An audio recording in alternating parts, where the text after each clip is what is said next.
Hey, what's happening? Welcome to day 4 of the From Employee to Entrepreneur Success series.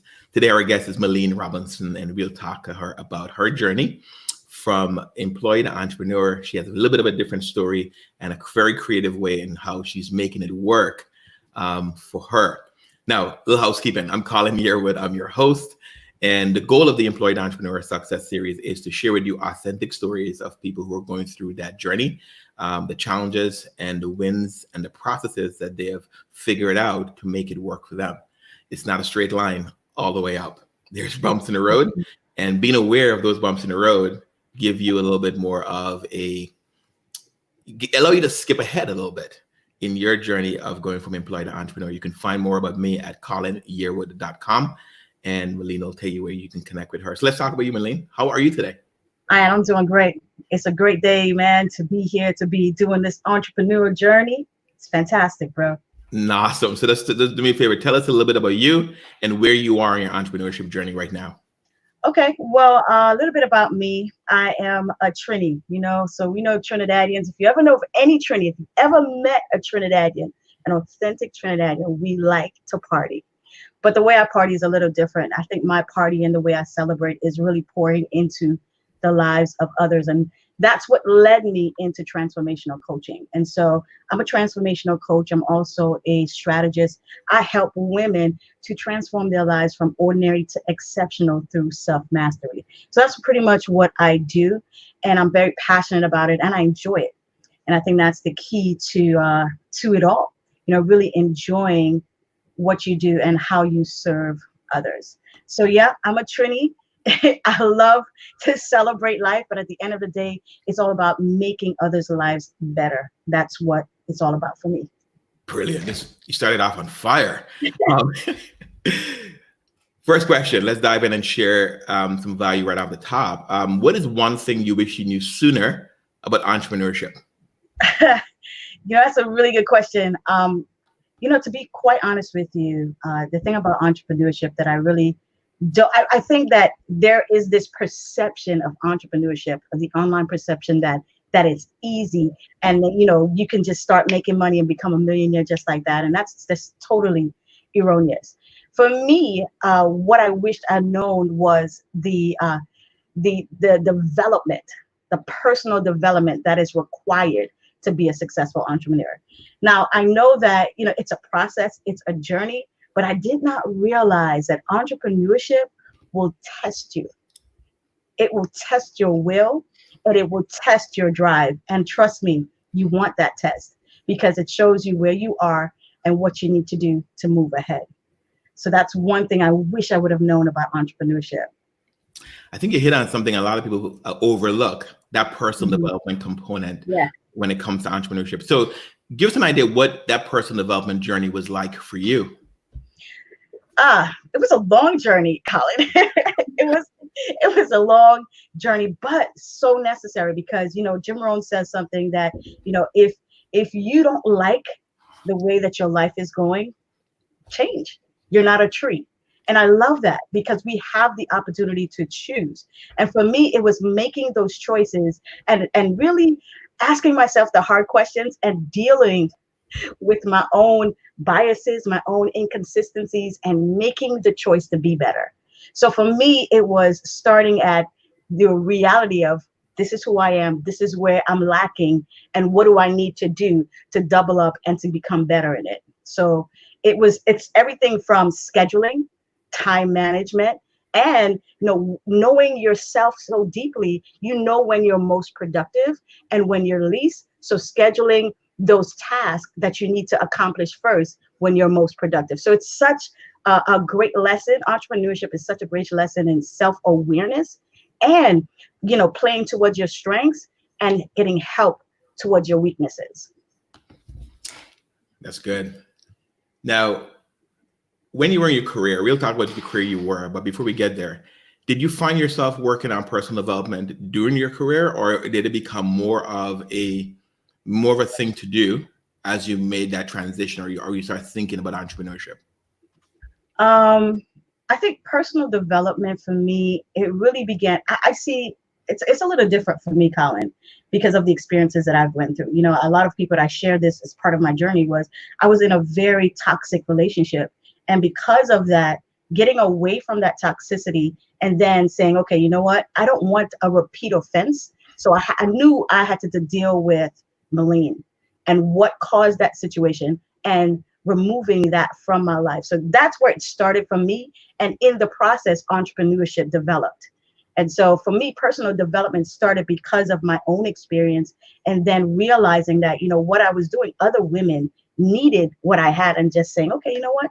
I can become a resource and I can support them in their journey. So it kind of rolled into itself, you know, but it first started with I needed to get my life together and I needed to become stronger in order for me to be a resource to others.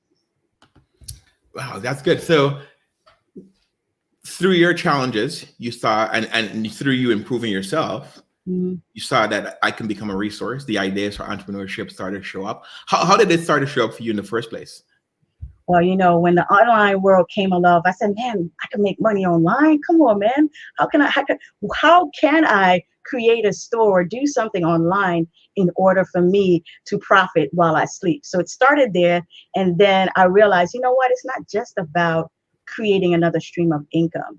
What if my life can have more meaning and I can serve and really empower others and strengthen others while developing and while creating income? So I merged the two together. So my entrepreneurial journey started in 2012, you know, and from there, learning the online space and just trying to navigate that.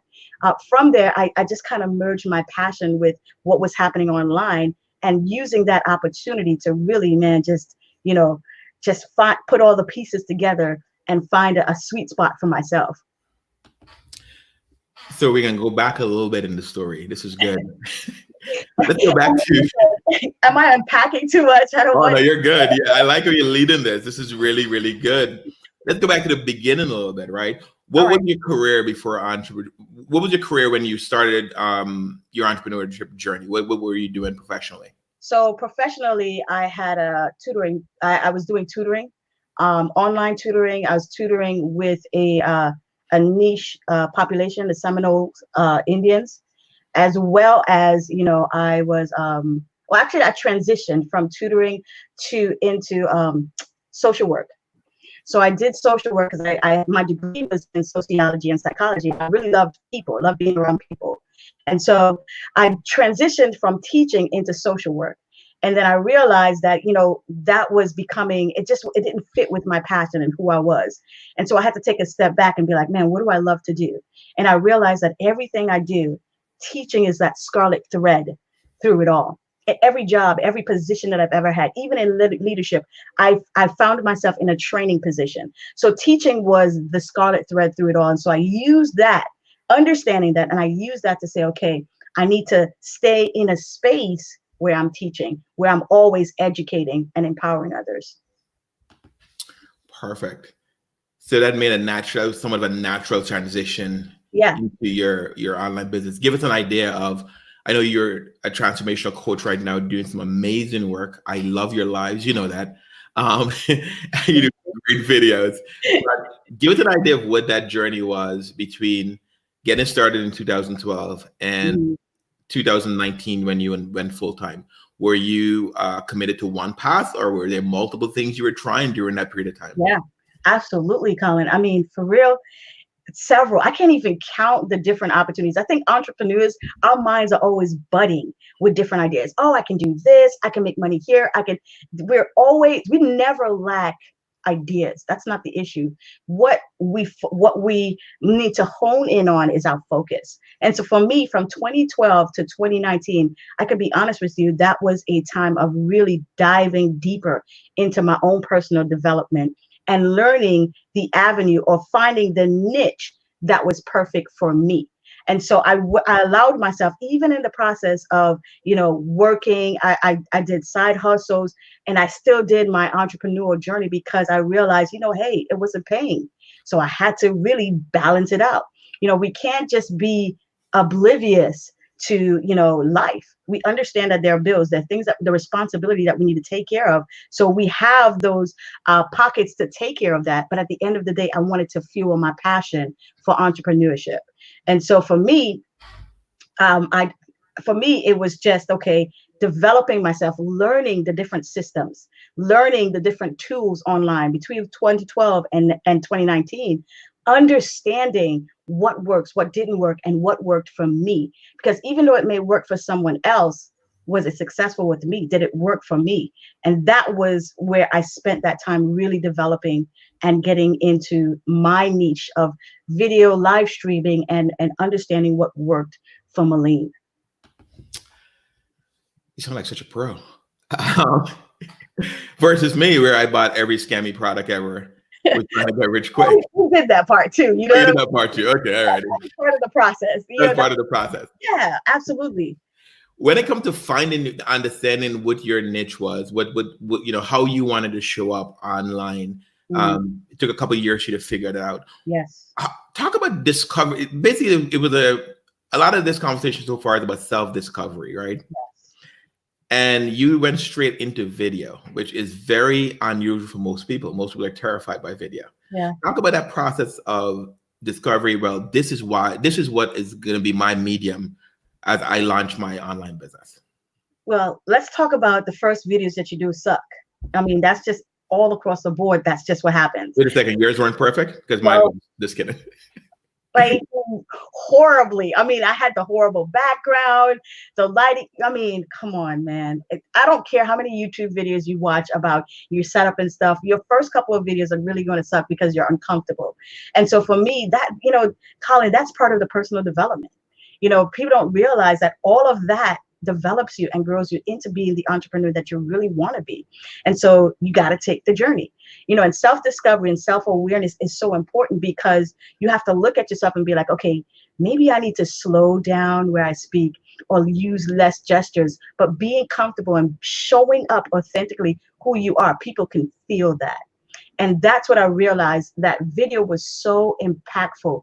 People could really feel who you are. Yes, it's that energy, it's that boost, it's your expressions, your body language. And I said, you know what? I want to master that, because then people could really see me for who I am and really tap into what I'm saying and what I'm sharing. You said master that. Absolutely. Not a lot of people at the beginning of their process want to master anything. They just want to figure it out so they can move on to riches. Right. Right.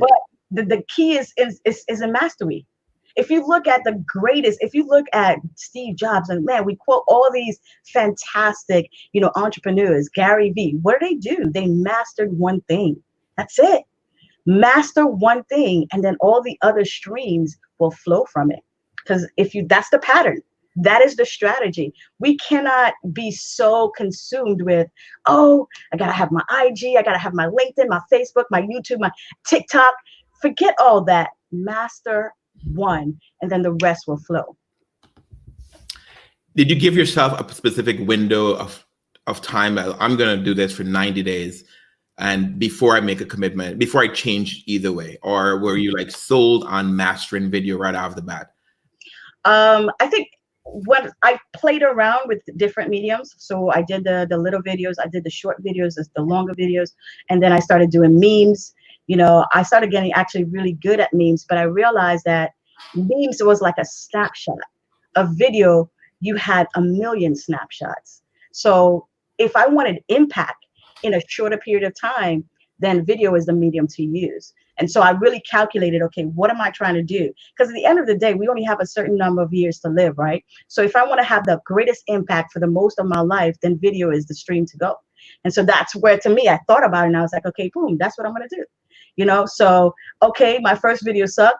Oh, well, I'm going to get better. And I think I have that mentality where I'm always going to stuck in the beginning, but that's not what it matters. What matters is the process, and people can see my growth and they can see my development, and that in itself will encourage them. Man, I see a lot of people include, I think I was in that journey. I was on a path where I want to be perfect right out of the bat, especially with video. For years, I didn't do video. I hated how I looked on video. I hated how I sung. and I was waiting to be perfect, and I didn't practice. Yeah. I like what you said, mastery, right, and purpose. Mhm. Um, what is it? What is it about you that has allowed you to like really hone in on how you want to show up and serve in the world? After that, and it's personal, this is personal. After that toxic relationship, I realized how precious time was and how precious my time was. And I realized that as a kid, I had all these dreams, man. And I said, no, I'm never going to allow an individual to steal that time from me so that I don't accomplish the things that I've dreamt of as a kid. And so for me, it was all about purpose after that, really, after that toxic period in my life. It was like, if I'm going to live this thing, I'm going to live intentionally and I'm going to live all the way out. And that, when I made that decision, it was a wrap. After that, it was just, let's make it happen. Nice. So making it happen for you came about around 2019. Now, before you went full time in 2019, what was that? What was the process you went through before making that decision of going full time into entrepreneurship?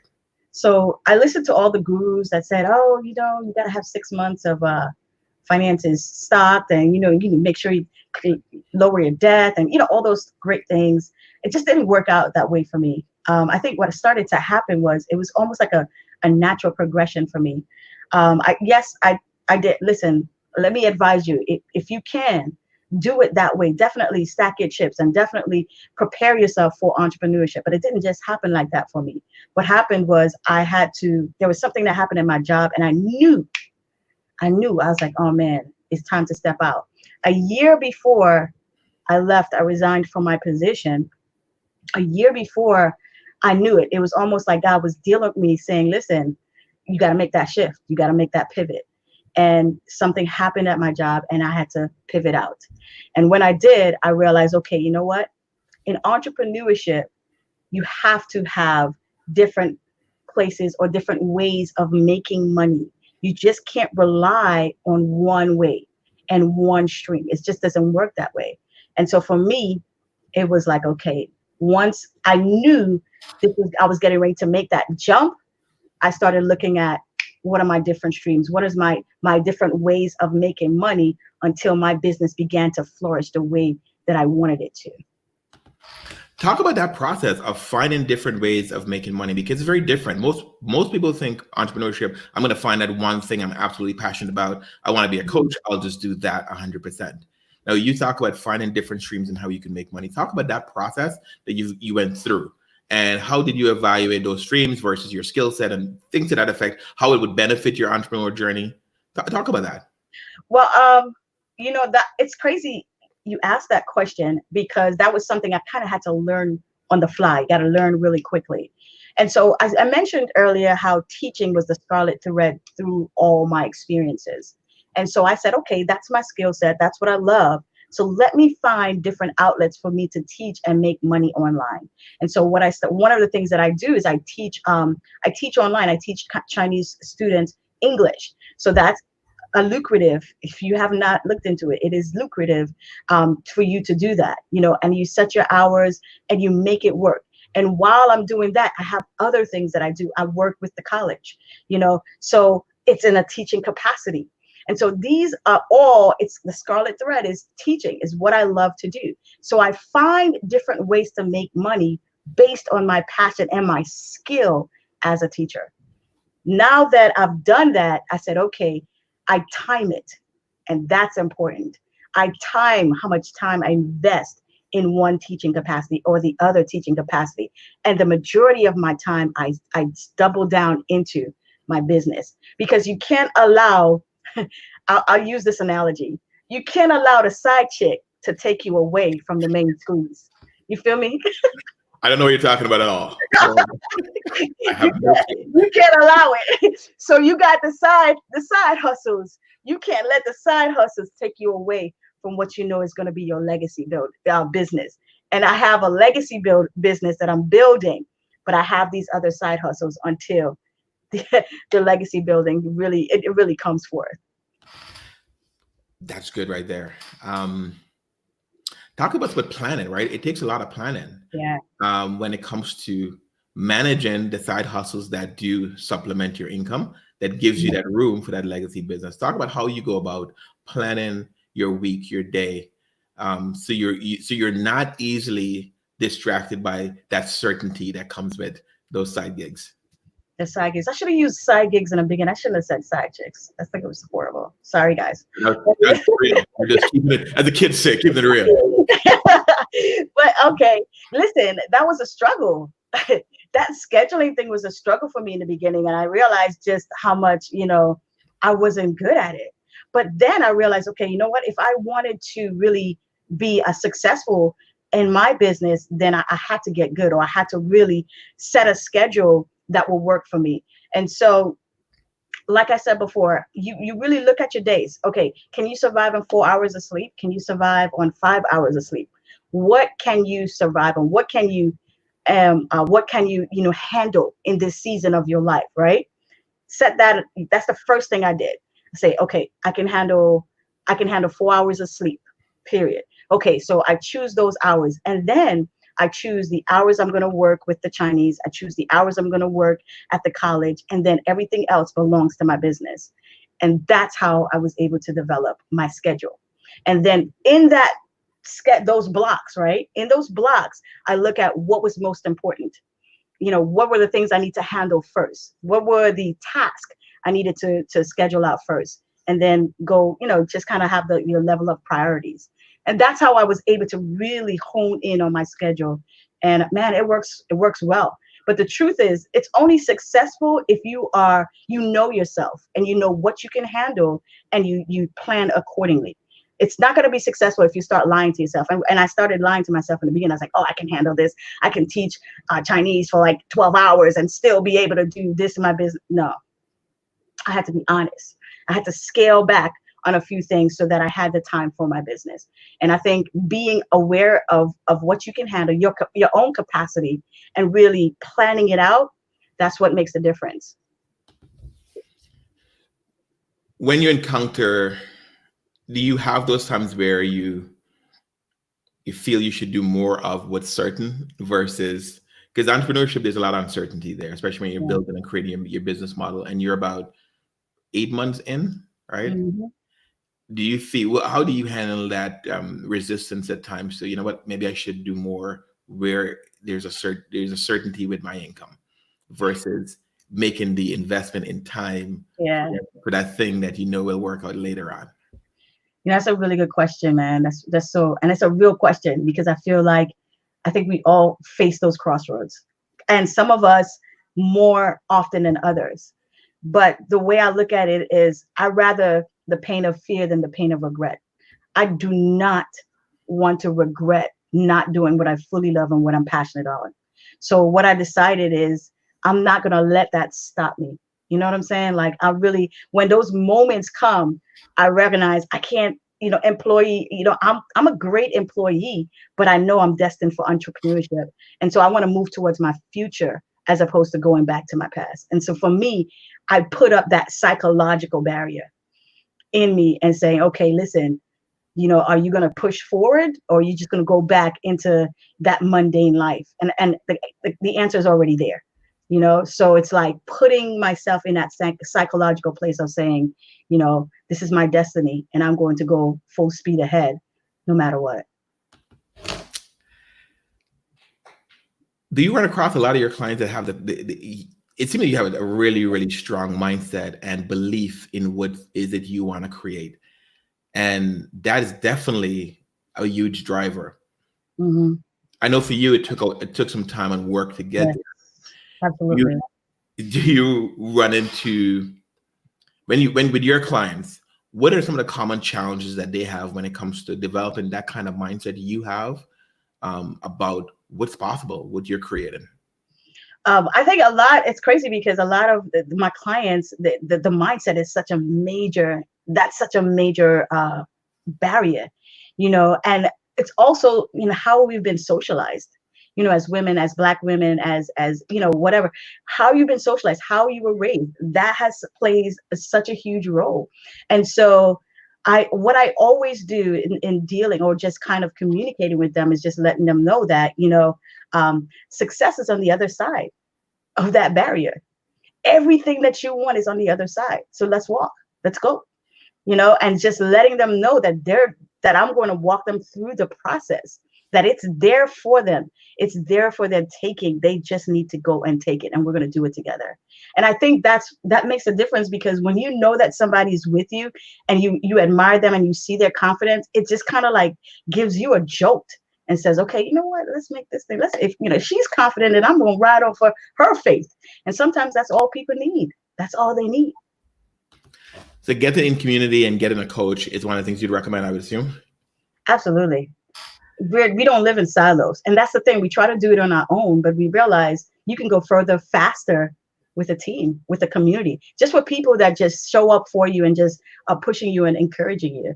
You can get there faster, and I wish even in my walk with personal development, those 7 years, I wish I really had that community and that team. And I think I would have definitely jumped a lot sooner. But at the end of the day, I don't regret it. I really don't. Talk to us about the kind of business you're building. Tell us about what you decide to build a business that have an impact on people and create a legacy for you. Talk to us about the type of business you're building and how you've gone about doing so. Well, my business fuses my faith and leadership development, leadership capacity, building leadership capacity. And so I call it my legacy business, because I believe that it's just so who I am. It's so me, my personality, what I'm about in life, and what the legacy that I want to leave in the earth. And so my particular business, what I do is I teach women. Here's our word again, teach. I teach women how to transform their own lives from ordinary to exceptional through self-mastery. Now, self-mastery is mastering the tools in your toolkit. What I realized was, for me, the journey began when I started mastering my mindset, changing the way I think into the way of abundance, changing my emotional management. I was the kind of person that kind of flipped off the lid. I really was a stress ball. And so I had to learn how to manage my own emotions and master it. And then how to communicate how I feel. A lot of what we see now, from all the way from the White House all the way down to us, is a lack of communication. Okay? People are not able to really communicate. It always comes out as a burst of anger. And I'm like, man, just calmly communicate how you feel. And so mastering your mindset, mastering your emotions, and mastering your communication is what that self-mastery, it's that package deal that allows you to become better in your career, in your business. Because as a business owner, you have to begin to communicate and to connect with people. And I teach others how to do that.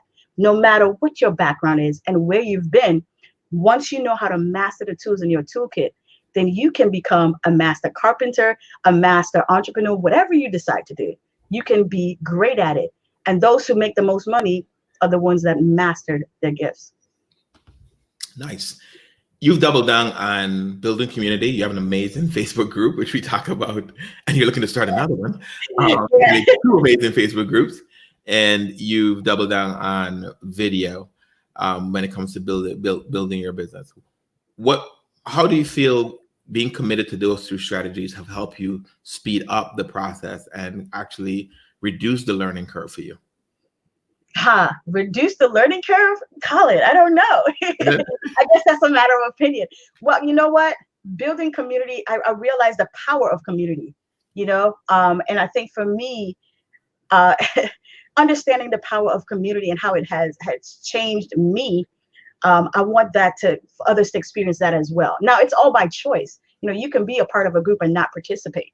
We're always going to have those, but at the end of the day, those who are really going to be making a difference and those who show up, they're ready to go up. And so for me, it's like, okay, building a community is paramount in this season where we live. Without a community, you really can't go where you need to go. And, we're really not going to be able to make the impact that we want to make in our businesses. Social entrepreneurship is the category that I fit in. So as a social entrepreneur, it's all about people, and it's all about the greater good. And so building a community, it was a natural progression, and it's definitely part of, what I needed to do. So I don't know if it reduced the learning curve, but definitely it was necessary for what as my business model, what I needed to do. So along the way, you had, before going full-time in entrepreneurship, did you seek out coaching or mentorship, or were you just figuring it out on your own as you go through the process? Well, I did. I just like you, I bought a lot of these bogus programs, man, and just, it's crazy because you start halfway and it's like, man, what is this? I can't, this is horrible, and you went through all of these programs and these different, strategies, this marketing and, the ads and all this stuff. So yeah, I've been through quite a bit of that, in the process. But for me, it was just really, man, can I just be honest with you guys? It was just, yeah, seriously. It was just being still and just kind of communing with my heart and be like, man, what do you really want to do? And what are you good at? And how can you be effective? When I started answering those questions, it just kind of started popping open for me. It's like, it was always there, that idea and what you really want to do. It's right in front of you, but there's so much noise. The minute that you just settle your heart and just begin to answer the real questions, the heart questions, that's when it changes for you. So that's kind of like how it started for me. What was your first steps when you realized, okay, that's what I need to do? Talk about your first steps of getting started. What was that like for you? Well, getting started with the coaching business, or getting, I think, you know what, it kind of pulled me. If that's weird, or it was like a drawing. It's like a calling.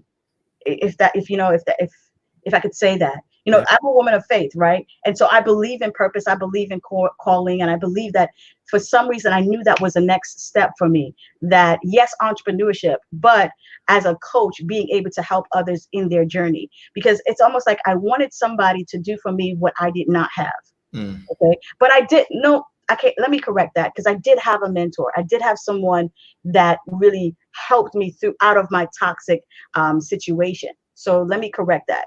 But I just wanted to be that person to mentor others out of their relationships and out of their situations, so that they can see the light and see themselves in a greater place and pursue it. So I don't want you to just see it. I want you to pursue it. And so it started from my own journey, and it started with my mentorship. And I think that's the question that you asked me, and I didn't get to the answer. So my apologies on that. So it started with my mentorship with a couple, actually. Crazy thing about it is they're in Texas and I'm in Florida. And so they mentored me online, virtually. And so in that process, I began to grow and just kind of believe in myself and say, okay, you know what? This is where my heart is, and this is where I want to serve for the rest of my life. And from that, everything else kind of flowed. Nice. Now, let's talk about the thing that I think a lot of people hide from when it comes to is making money online, right? I know it's important to make money. What planning did you put into place to make sure that you're able to create a business that is profitable, or create a business that at least will sustain your life? Because most times, like, right off the bat, a business is not profitable, but also give you that room to continue to grow and pursue it. See, profitability, sometimes it's like, let me think about this. For me, that was a mindset blocker that I had to overcome, like, how do I, because I didn't want it to feel like, okay, as a believer, as a Christian, I didn't want it to feel like I was prostituting, with that which God was giving me, right? So I wanted it to be authentic and pure. And so there was this battle inside of me raging, like, how do I profit? But then I don't want to profit to people think like, oh, you're using the gospel to rip people off, or, it was just like this crazy battle that I was going through. And then I realized it's about, if I am doing well or doing good, I should live well, right? I'm doing good. I'm sowing into the lives of others. Okay, so you go to a restaurant, they're sowing food, they're giving you food, and you're paying for that. I'm giving a service that is worth, it's valuable. It's invaluable. And so when I looked at it from that perspective, I was like, okay, all right. So now it's just about assessing the value of my skill and assessing the value of what I provide, and just saying, hey, if you want this life transformation and this support, I can do it, but this is going to be the cost and this is the value. And so from that space, it was where I said, okay, how do I want to provide value? There's the digital product, because you can't be everywhere. And that's the thing about coaching. You can only coach for a certain number of hours until you pass out. And so you have to have products. You have to have digital products. You have to have opportunities, speaking engagements. You have to diversify how your streams are, just in how you provide your services. And once you do that, then you're on your way, because you just can't have just one way of ushering your service. You got to have multiple ways. Just kind of like Nike, they have different types of shoes. They have shoes for women, they have shoes for kids, they have running shoes, golf shoes. It's shoes is their main squeeze, right? But it's different types. And it's the same thing. In your business, you have your main squeeze, but then you got to have different types. And you're appealing to different people, different audiences. And that's how I look at it. Nice. That's good. We can go on forever, but I know, I realized, I was like, man, we've been talking for 36 minutes. What? Only 36 already? Wow. So here's a couple of things. When you run into someone that is at that point where they want to make the leap into full-time entrepreneurship, they want to go after their passion in a full-time capacity, what advice would you give them when it comes to that? Oh man, if they want to make the leap, I tell them do it. And I let them know that, there's going to be ebbs and flows. There's going to be highs, valleys, and mountains. You're going to experience just a plethora of emotions, but, work through it, because it's not about the destination. It's all about the journey. And I think that message has to be resounding when it comes to entrepreneurship, because it's not about the destination. Because when you get there, it's like, man, I thought it would feel different. Yeah, it's about the journey, because in the journey, you change, you develop, you grow, you meet amazing people, you connect with so many people. Listen, the best part of my entrepreneurial journey is the people that I've connected with. I've connected with Colin because of this journey. And so it's not about the destination. It's all about the journey. And so my advice would be do it, but do it because of the journey, not just the destination. Nice. On that note, we're going to wrap it up. But what's your secret sauce when it comes to working with your clients, when it comes to giving transformation? What's your secret sauce? I always show up 100% authentic, and I ask my clients to do the same. So there's a 100% transparency policy with my clients. It's because I say, hey, I can't fix a lie. We can't fix lies. We got to fix the truth. And so it's all about 100% transparency and, allowing us to be vulnerable and saying, in the space of being vulnerable, I respect you, I love you, and I appreciate you. So that's my secret sauce. Brilliant. Thank you so much for showing up on this edition of the From Employee to Entrepreneur Success Series. I appreciate you. Thank you for having me. I talk too much, guys, but I love you. Thank you guys for joining in. You haven't talked enough. We're definitely going to have to do it again. Sure. This is day 4. Day 5 coming up tomorrow. We have Krishna Sanz, and she's going to be closing it out for us. You can find all these recordings over at colinyearwood.com or on the Facebook group From Employee to Entrepreneur. Join us there. Until tomorrow, we'll talk. Take care. Thank you. Bye.